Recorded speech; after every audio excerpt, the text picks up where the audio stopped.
Bien, vamos a continuar entonces con la siguiente presentación.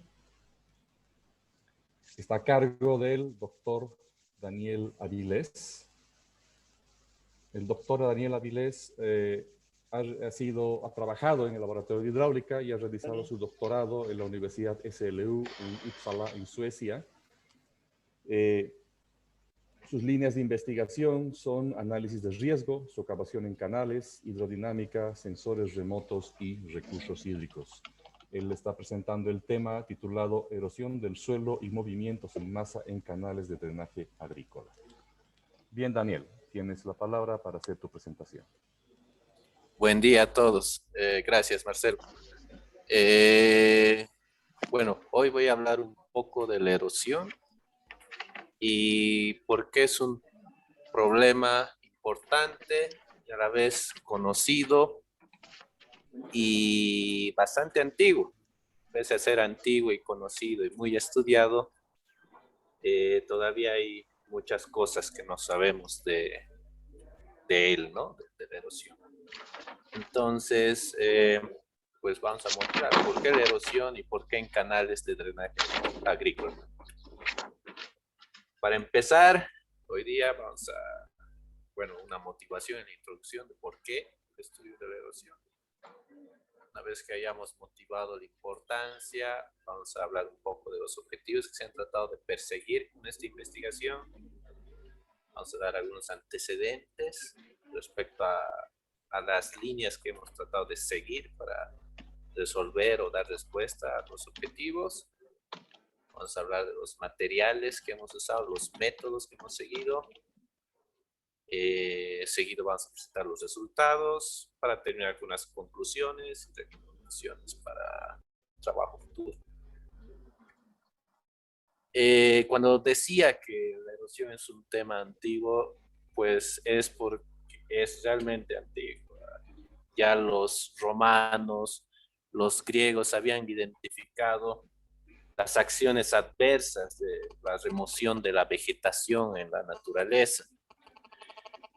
Por ejemplo, cuando Alexander Humboldt vino a América y estuvo en Lago Valencia, él había notado que cuando los bosques son destruidos, como lo están siendo en todas las partes de América, por parte de los europeos en ese entonces, con una imprudente precipitación, las lluvias que caen ya no son amortiguadas y ya nada las detiene en su curso, escribió. Estas van destruyendo y transportando el suelo de la superficie. Entonces ya desde el 1800, al menos en lo que se tiene registro, ya en las Américas ya se habían iniciado estos procesos erosivos causados por la actividad humana, ¿no? ¿Por qué esto es importante? ¿Por qué es un problema este desgaste del suelo? Es, lo más evidente es que a medida que pasa el tiempo, estamos perdiendo la capacidad de producir alimentos, ¿no? Cada vez se reduce más el área fértil cultivable del planeta. Hay varios estimados, pero uno un poco antiguito del 2003 habla de que cerca a 1094 megahectáreas son afectadas por erosión hídrica. Es una cantidad impresionante de suelo que se está desgastando paulatinamente. Un estudio más reciente habla de que la erosión es una de las mayores amenazas para la seguridad alimentaria y la viabilidad de los ecosistemas, como entes que sustentan la vida, porque las tasas de erosión exceden por órdenes de magnitud a las tasas naturales de generación del suelo, ¿no? Entonces, aquí en esta fotito podemos ver la frontera entre Haití y República Dominicana, donde ambas regiones tienen políticas de conservación del suelo bastante distintas, ¿no? Y eso pues afecta, en este caso, cómo la erosión se expande territorio. Y bueno, pese a que es un tema antiguo, que amenaza nuestra capacidad para sustentarnos a nosotros como especie, y a pesar de que hay muchísimos modelos para tratar de entender cómo es, dónde se produce la erosión, eh, no se sabe o no se tiene todavía un conocimiento cabal de los factores que ocasionan la erosión del suelo.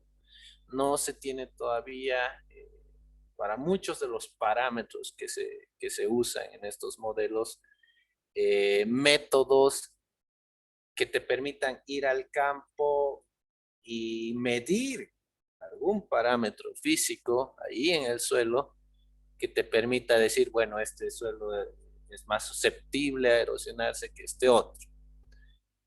Obviamente hay varios métodos que se han desarrollado, pero entre ellos hay contradicciones, muchos de ellos dan órdenes de magnitud de diferencia entre sus estimativos. Entonces, en un estudio que se ha publicado este año, donde se han revisado varios modelos globales de erosión, han encontrado que, bueno, esos modelos, precisamente porque los factores que se utiliza en ellos, de los cuales no se puede medir de una sola forma y de manera sistemática, que sean coherentes los resultados, han encontrado que los resultados son muy distintos y que una de las causas más probables es que los factores que se usan en esos modelos permanecen altamente inciertos y desconocidos. Bueno, entonces con esa idea en mente, lo que se ha intentado hacer es, bueno, como la erosión amenaza la capacidad de producir alimentos, se ha elegido zonas agrícolas, se han elegido estos canales de drenaje, que es una evaluación visual inicial, eran las zonas donde la acción de la erosión se concentraba más, y se han agarrado estos canales de drenaje agrícolas y se ha hecho evaluaciones visuales para tratar de identificar procesos erosivos. Y una vez de identificar los procesos erosivos que estaban ocurriendo, tratar de proponer o estimar o definir qué parámetros podrían ayudar a explicar estos procesos que estaban siendo observados y sugerir algún método para estimar o medir estos parámetros en campo. Luego, bueno, de esa parte inicial donde se ha agarrado, se ha identificado zonas de estudios, identificado procesos erosivos que ocurrían, se ha sugerido una colección de parámetros que podían ser medidos, se ha sugerido un posible método para medir estos parámetros. En este caso es un equipo que se llama un medidor de resistencia cohesiva del suelo, que se usa más que todo en oceanografía, en el mar, donde ha encontrado que este equipo, que más adelante voy a explicar qué es concretamente qué es lo que hace, ayuda a distinguir materiales que son más y menos susceptibles a erosión. Entonces, hemos agarrado, bueno, me he agarrado y he dicho, bueno, agarramos este equipo y vamos a ver si funciona en la situación de los canales de drenaje agrícolas para poder distinguir diferentes resistencias de los suelos al desprendimiento. Luego de eso, hemos visto que para la naturaleza de este equipo agarra y aplicaba unas fuerzas que se generaban dentro del equipo y eran aplicadas a través de chorros de agua al suelo, pues no sabíamos a cabalidad cuál era la fuerza que en efecto actuaba sobre el suelo. Entonces, uno de los objetivos fue establecer este equipo. Bueno, todo esto va a tener más claridad más adelante. Estas presiones generadas por el equipo, qué esfuerzos generaban en el suelo. Esa fue una de las grandes incógnitas, que pese a que es utilizado en oceanografía, no se ha medido a cabalidad qué son estas presiones. Y finalmente, una vez que, bueno, hemos explorado, hemos elegido un método, hemos visto qué fuerzas aplica al suelo, una vez que hemos resuelto prácticamente ese dilema, hemos visto ya, realmente este método puede ser utilizado para evaluar en situaciones reales la resistencia al desprendimiento de los canales, y adicionalmente, como un efecto adicional del proceso erosivo que se da en los canales, empieza a suceder, mientras estábamos realizando la investigación y haciendo la observación de los canales, vimos que no solo se estaban desgastando por efecto de erosión, sino que esta erosión estaba causando movimientos en masa. Entonces, hemos decidido, bueno, ¿cómo, cómo podemos ver si además de que se va a erosionar mi canal, va a sufrir o experimentar movimientos en masa? Entonces, hemos decidido hacer mediciones de resistencia cortante del suelo para luego aplicar un poco de modelación y determinar factores de estabilidad de esos taludcitos, y ver si con estas mediciones de resistencias cortantes en estos canales que generalmente están llenos de raíces, si se podía usar estas mediciones con y sin la presencia de raíces para definir si es que es más o menos probable que los movimientos en masa se den lugar en estas áreas. Entonces, aquí un poquito vamos a ver qué es lo que más o menos se observaba en los canales. El flujo en el canal empezaba a desgastar en varias zonas la parte inferior del talud, y lo hacía hasta cierto punto tal que empezaban a aparecer estas grietas en la parte superior del talud, que posteriormente todo este bloque, a medida que pasaba el tiempo con la lluvia y el flujo de agua que seguía circulando, todo este bloque de masa se deslizaba y ingresaba al canal, ¿no? Y surgía este movimiento de masa. Entonces, teníamos esta situación de fenómenos ocurriendo en los canales, y me preguntaban ahí los agricultores y los profesores, bueno, ¿qué podemos medir en el campo? Situaciones de muestras no perturbadas, si quieren. ¿Qué podemos medir que defina cuán probable es que esto ocurra? Que se me desgaste la base del canal y que el movimiento en masa se dé al lugar. Entonces, para los movimientos en masa, como buen ingeniero civil, dije, bueno, ¿y por qué no estimamos el factor de seguridad del talud? Que es básicamente la relación entre las fuerzas resistentes y las fuerzas que actúan.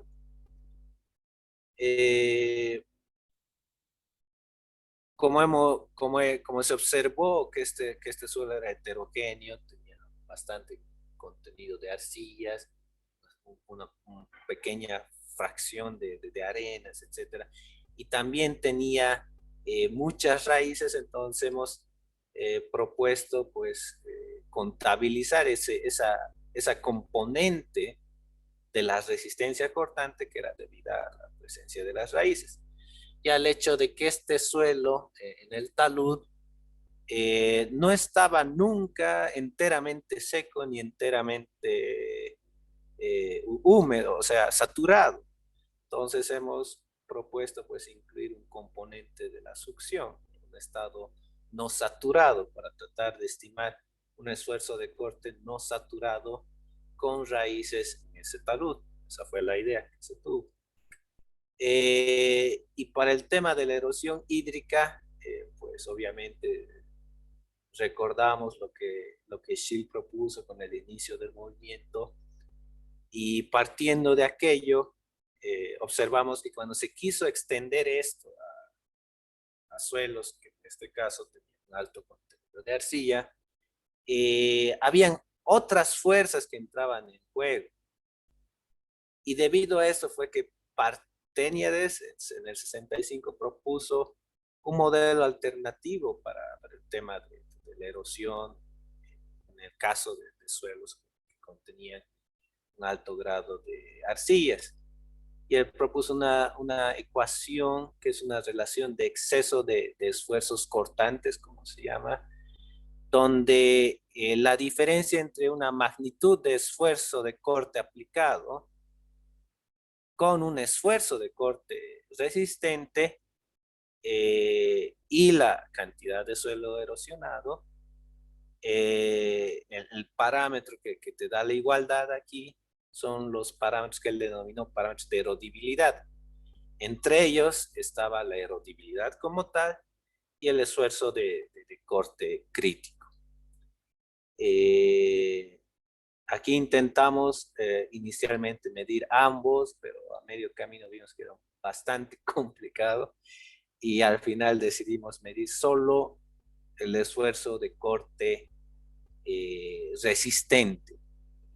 Y bueno, entre los muchos métodos que estaban por ahí caminando, podían haber sido candidatos para agarrar y medir, intentar medir este esfuerzo de corte, se adoptó el CSM, este medidor de resistencia cohesiva del suelo, que fue primeramente descrito por Patterson en el 89. Este equipo lo que hace es aplicar unos chorros de agua a presión en el suelo. Este equipo de acá, no sé si se ve el puntero del mouse, pero encima de la maletita hay una especie de cabecita ahí, esta de acá, que es la que se inserta en el suelo, y dentro de esta cabeza está este dispositivo que agarra y genera chorros de agua a distinta presión que van golpeando al suelo.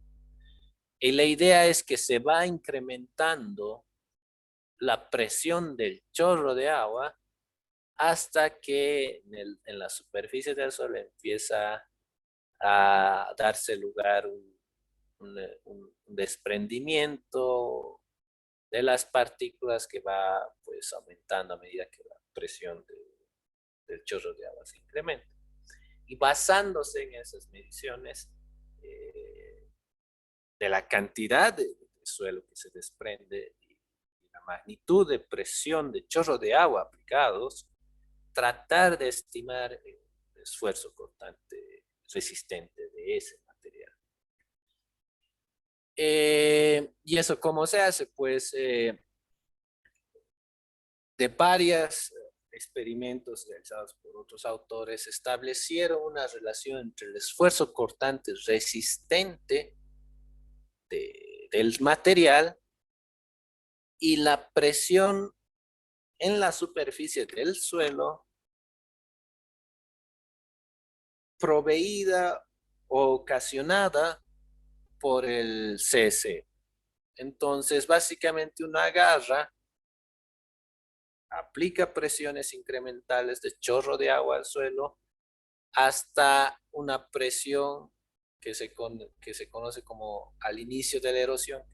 Más adelante en los gráficos voy a mostrarles cuál es esa presión y a qué se refiere inicio de la erosión. Entonces, se aplica presión hasta que se inicia la erosión y una vez que se conoce esa presión del CCM que da inicio a la erosión, se la transforma de presión del equipo interna a presión equivalente en la superficie del suelo. Y esa presión equivalente en la superficie del suelo es la que se usa en esta ecuación para obtener el estimado de la resistencia cortante. Entonces, una de las primeras tareas fue pues definir justamente la relación entre las presiones en la superficie y las presiones de los chorros de agua. Y para hacer eso agarramos y el equipo lo ensamblamos encima de un sensor de presiones, que es esta placa verde de la izquierda, y se armó el equipo y se puso encima de esta placa y básicamente se midió para cada presión interna del equipo cuál era la presión correspondiente en la superficie. Eso fue todo con la primera parte. Luego, para el tema del corte, que hemos dicho, vamos a tratar de capturar esas condiciones en campo donde el suelo estaba no saturado, donde tenía distintas, digamos así, densidades de raíces y distintas estructuras de raíces que variaban obviamente las especies de plantas presentes, y que a lo largo del año también presentaban distintas condiciones de humedad presentes en el suelo. Entonces, para ello se decidió realizar ensayos de corte directo en condiciones no saturadas, donde podíamos someter a las muestras no perturbadas del suelo a distintas condiciones de saturación y incluir en la muestra las distintas densidades de raíces presentes in situ, y pues en esas condiciones estimar cuáles eran las resistencias cortantes del suelo. Esto se midió en dos escenarios, en canales de drenaje como tal y en parcelas agrícolas. En esta imagen muestro las dos parcelas donde se realizaron estas mediciones, y aquí abajo no se ve muy bien, pero y porque hay muchas casas ahí no podía mostrar una foto. Hay una regulación medio extraña en Suecia que no puedes mostrar fotos aéreas de casas privadas. Entonces, al lado de mi canal, aquí abajo, había un montón de casas de algunos granjeros y me han dicho, bueno, no puedes mostrar la foto de eso. Bueno, ya. Entonces, este canal es un canal de drenaje también que se ha usado, se ha medido. Y bueno, aquí lo hemos mostrado ya donde se puede ver estas urbanizaciones. Este es el canal. Y aquí en este sector están las otras dos parcelas que se han considerado. Y en ese canal es donde se ha visto que pues estaba, erosionando y se estaban dando lugar a movimientos en masa, que están cayendo bloques de suelo al canal. Entonces en estos canales, en este canal y en las parcelas se tomaron varias muestras para tratar de dar variabilidad a las condiciones de suelo. Se fue esta zona, perdón, es en Uppsala, que es al norte de Estocolmo, y luego nos fuimos un poco al sur de Estocolmo a una zona que se llama Nyköping. También había un canal de drenaje agrícola y también había parcelas. Entonces en estas zonas se extrajeron muestras y bueno, el CCM, se realizó las pruebas en el campo, pero inicialmente al tiempo de hacer estas, ¿cómo les diría? Estos muestreos para realizar las dos mediciones con el CCM y con el ensayo de corte no saturado, antes que nada se siguió unas guías de evaluación visual que se llama MADRAS, que es una guía que básicamente te dice, observando las condiciones del canal, te sugiere si es que hay o no procesos erosivos.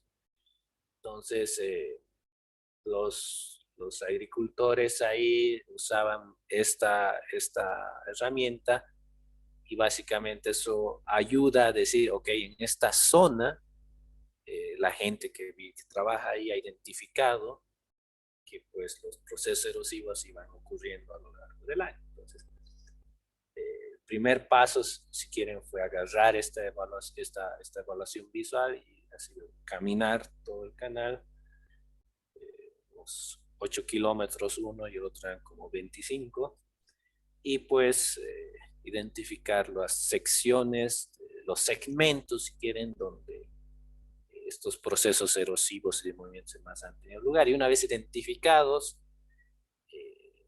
agarrar y tomar las muestras para realizar los testeos con el ensayo de corte directo no saturado y el CCM.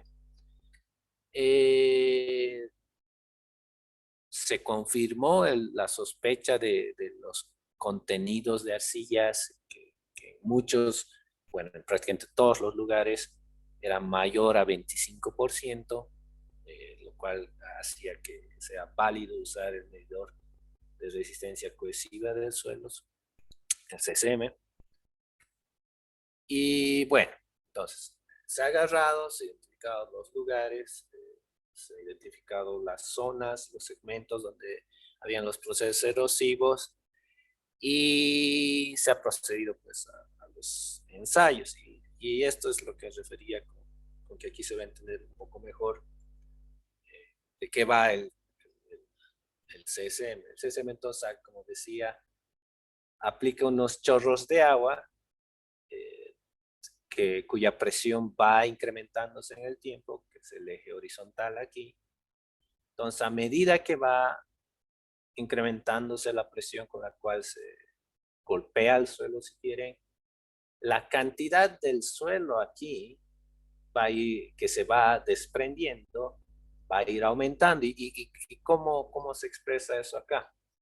Aquí en el eje vertical leemos transmisión, que es una medida en porcentaje de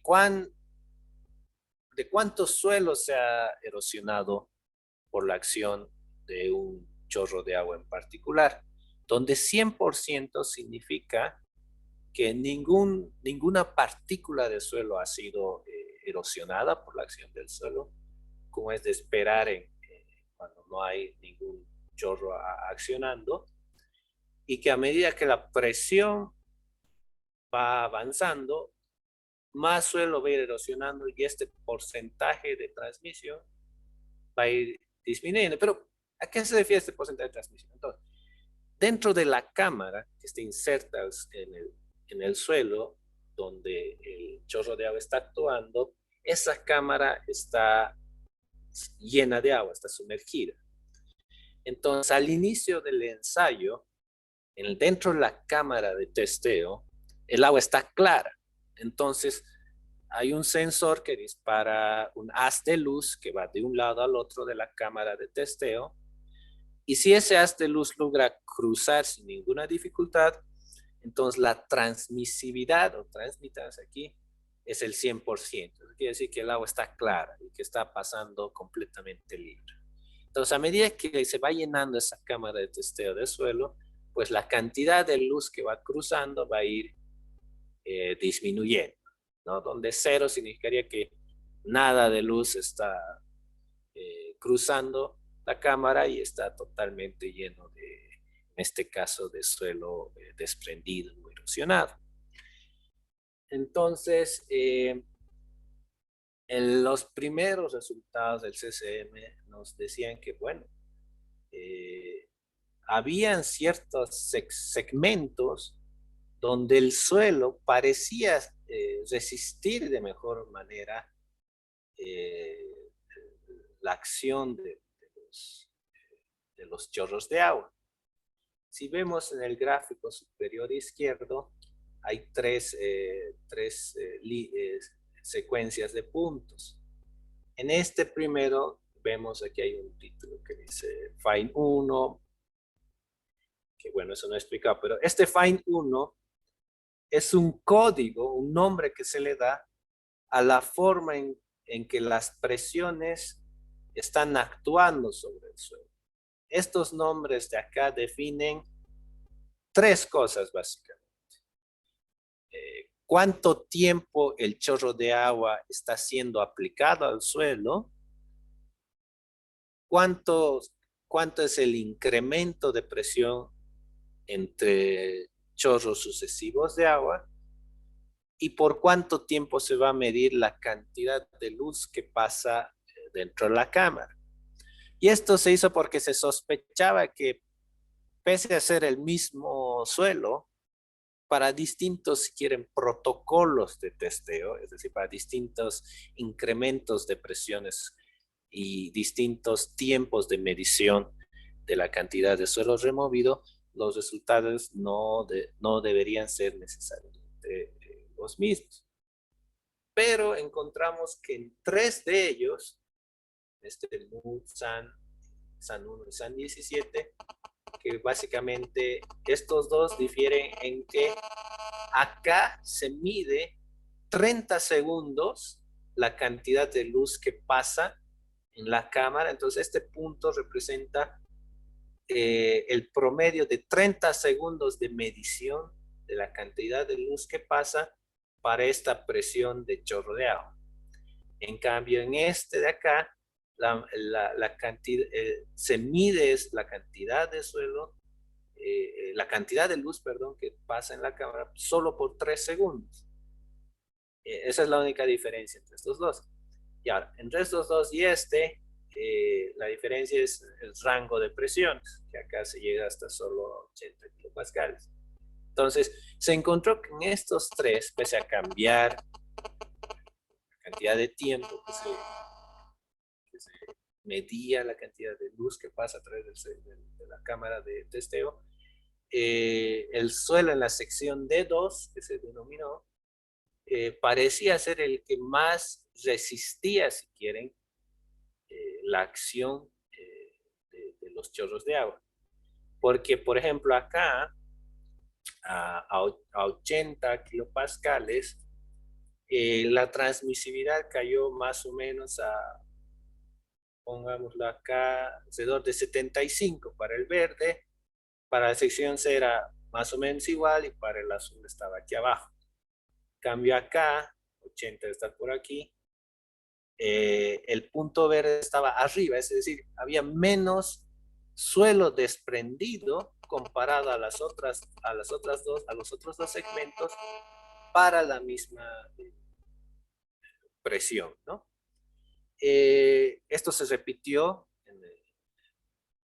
en las parcelas, donde la diferencia en los suelos era que estos suelos estaban tratados con enmiendas que son unos compuestos que se ponen al suelo para mejorar su estructura en la agricultura, y se vio que las curvas, o sea, era el mismo suelo, pero lo único que variable era el tipo de enmienda que se había aplicado, era que los suelos tratados con esta enmienda, que era una mezcla de lime, parecía resistir más la acción de los chorros de agua que las demás enmiendas, y que de alguna forma se encontraba lo mismo, ¿no? O sea, la azul estaba siempre arriba, resultaba siempre ser la más resistente, y la roja, que era el control, que era el suelo que no tenía ningún tipo de enmienda, era la que menos resistía.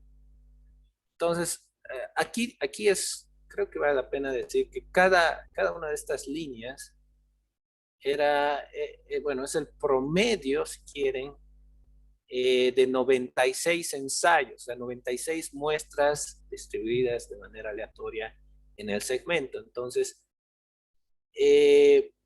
parecía que se conservaba esa idea de dos cosas. Aquí, que las enmiendas parecían adicionar cierta resistencia al suelo, pero más importante, que el CCM parecía capturar cualquiera sea esa resistencia y reflejarla en el comportamiento de estas curvas, que eso era lo que interesaba. No se olviden que aquí estaba testeando que si el CCM era o no una buena herramienta para poder distinguir suelos que eran más o menos resistentes.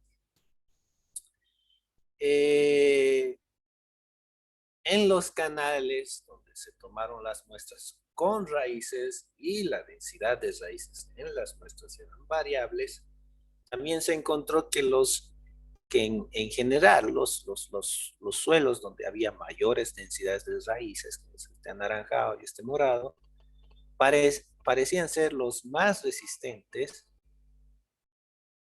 tanto en condiciones en las que se habían drenado las muestras, como en situaciones más, si quieren, frágiles, donde las muestras se saturaron.